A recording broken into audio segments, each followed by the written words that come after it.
what's up? It's Lexi, and today I am back with another paranormal story. So today's story is going to be about my ex-boyfriend's haunted family home. Before we get started, if you're not already, please consider subscribing. I am gonna leave my paranormal playlist up here. I'm also gonna try my best to upload every Friday or every other Friday, just so there's some consistency. So anyway, let's just get right into it.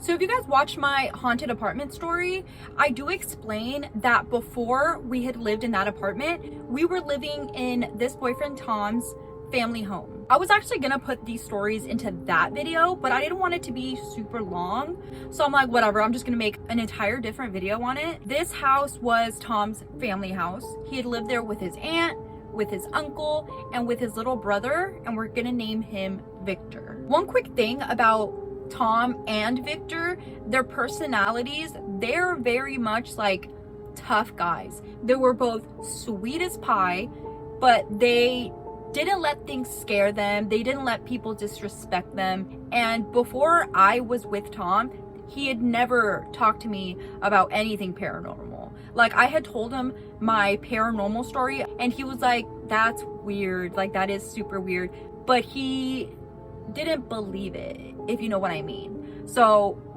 I just wanted to add that in. So his aunt was an amazing woman and she was really sick. She had been sick the entire time that I was with Tom, but at this point she was still looking really good and she was still able to like get up, cook if she wanted to, watch TV. Slowly but surely her condition did worsen. She was starting to get a lot weaker and unfortunately she did end up passing on. Before she passed, a few weird things were already happening. Tom, Victor, and I shared a room. So this one day we're on the room, we're watching a movie or something, and we hear his aunt in the living room and she's talking to someone. We kind of ignored it, but Tom ended up having to go to the bathroom, so he goes out there, and then me and Victor hear him say, "Auntie, who are you talking to?" And then we hear her say, "I'm talking to my sister." And then we hear Tom say, "Auntie, she passed away 4 years ago. What do you mean?" Me and Victor hear this and we end up going out there, and Victor walks out and he stands in front of his aunt, like in front of the TV.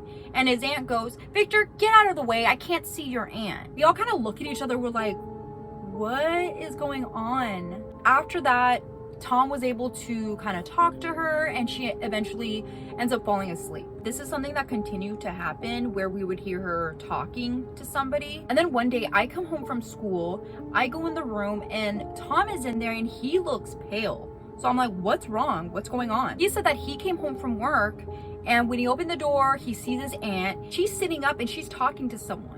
And he looks real quick and it's a man. A man is sitting there talking to her. He's like, whatever, she has company. "Hey, auntie." And he goes into the room and starts like unpacking all of his work stuff. And then he's like, why would somebody even be here? Like, she's very sick. Nobody was really allowed to come over other than us. He ends up going out there and he's like, "Hey, auntie." She's still sitting up. She's still talking, but nobody's there anymore. And Tom is like, I literally got a chill down my spine. He asks her like, "Auntie, who are you talking to?" She was like, "I'm talking to your uncle, sweetie. He's right here. Like, he came to visit me." He didn't end up even saying anything. He didn't want to upset her. So he kind of talked to her for a couple seconds and then he ended up going back in the room to wait for me to come home. So all of us kind of realize what's happening. Like, we know what's coming. There's nothing that we could really do but prepare and get ready. A few weeks go by and she is not feeling good. They take her to the hospital and she does end up getting admitted in.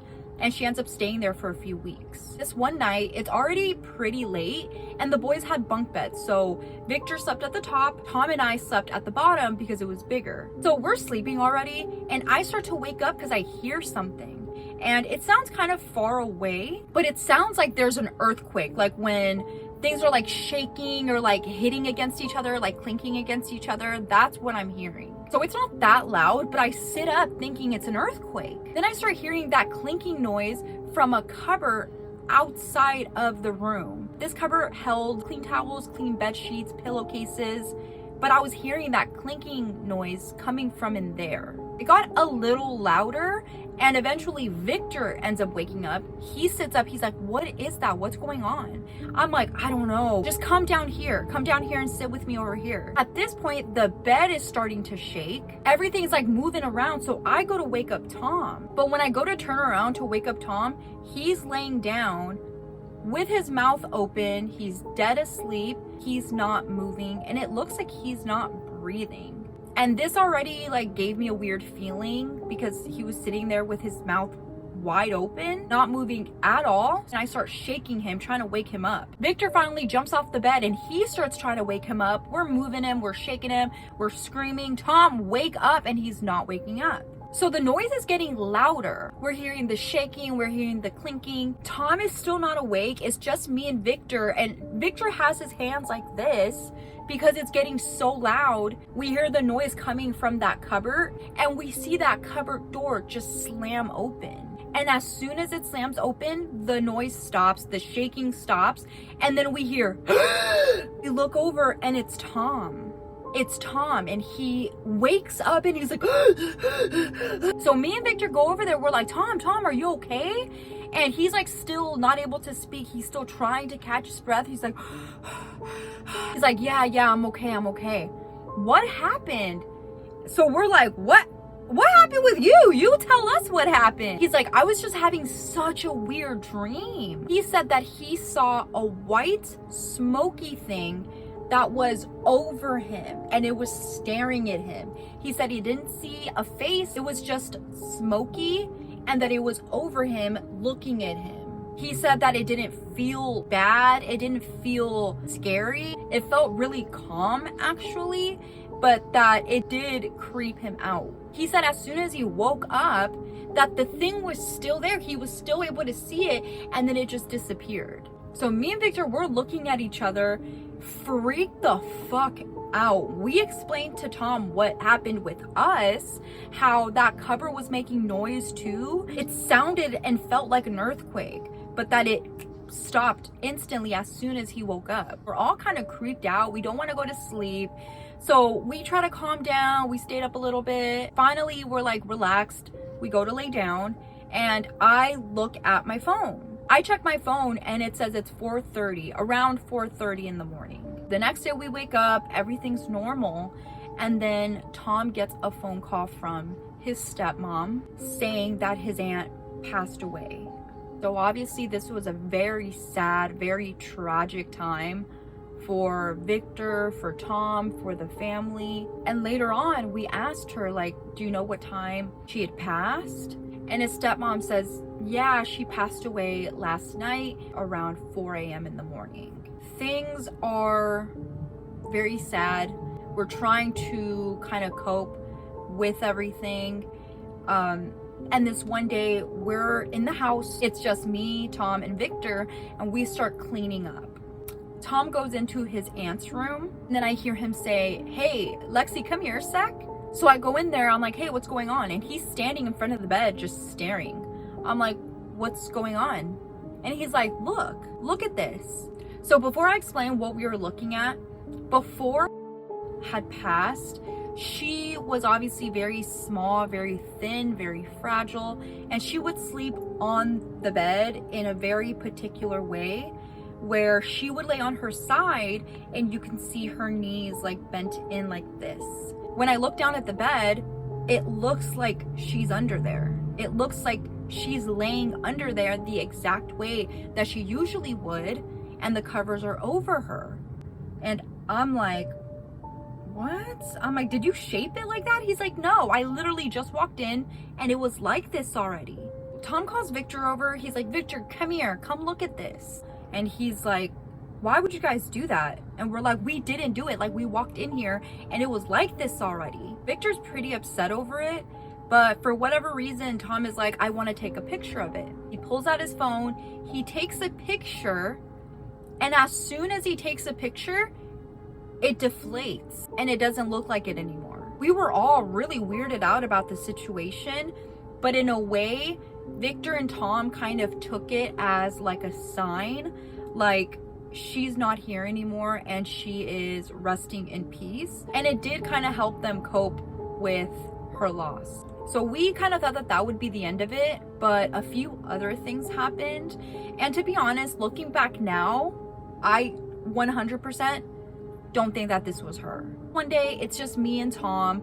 He was cooking in the kitchen. We're both in the kitchen. And he's like, hey babe, go grab this from the bathroom. Whatever the hell he wanted.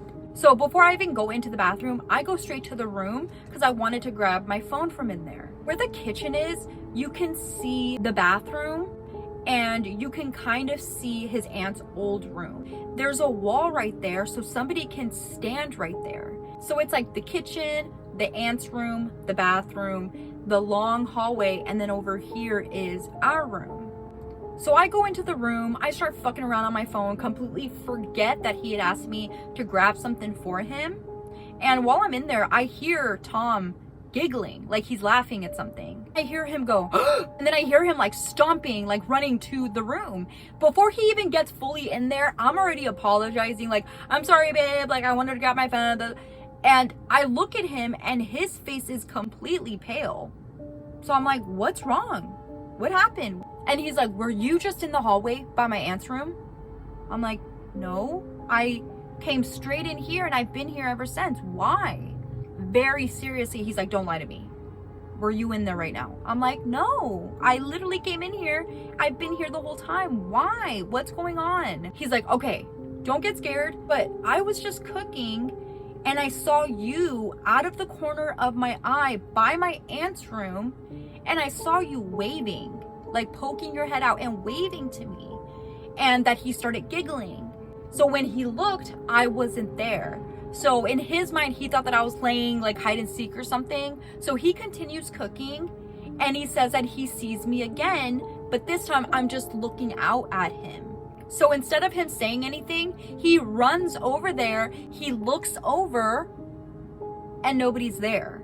And he said that it caught him so off guard, because when you see somebody, you run over there and nobody's there. It's like, holy fuck.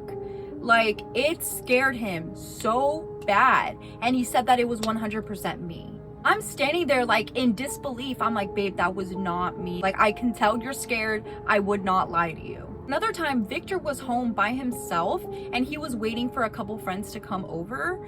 And he was sitting on the couch, the same couch that his aunt used to sit at. The back door was over here to the left, and the back door was open because most of the time people would enter through the back gate and then they would just walk in through that back door. So he's sitting there and he's waiting. He's sitting there on his phone and he says that he sees Tom out of the corner of his eye. When he saw it in the corner of his eye, Tom was laughing. He went to turn around to tell him like, hey, when did you get back? Before he could even get anything out, he turned and Tom wasn't there anymore. Victor said that he was so freaked out that he left. He went to his other friend's house and just stayed there and waited until we came home. After that last experience, me and Tom ended up moving out. That's when we moved into the other apartment. I don't know if Victor had any more experiences after that. So that's the story of us living in a haunted house. Like I said, I'm gonna try my very, very best to upload every Friday or every other Friday, depending on how I feel. I'm gonna try to like switch up the content just so you guys aren't like bored or it doesn't feel too repetitive. I hope you guys enjoyed this video. If you did, please consider subscribing or liking the video if you liked it. If you can, tell me your stories. I love to hear you guys' stories. But until then, I'll see you guys next time. Bye.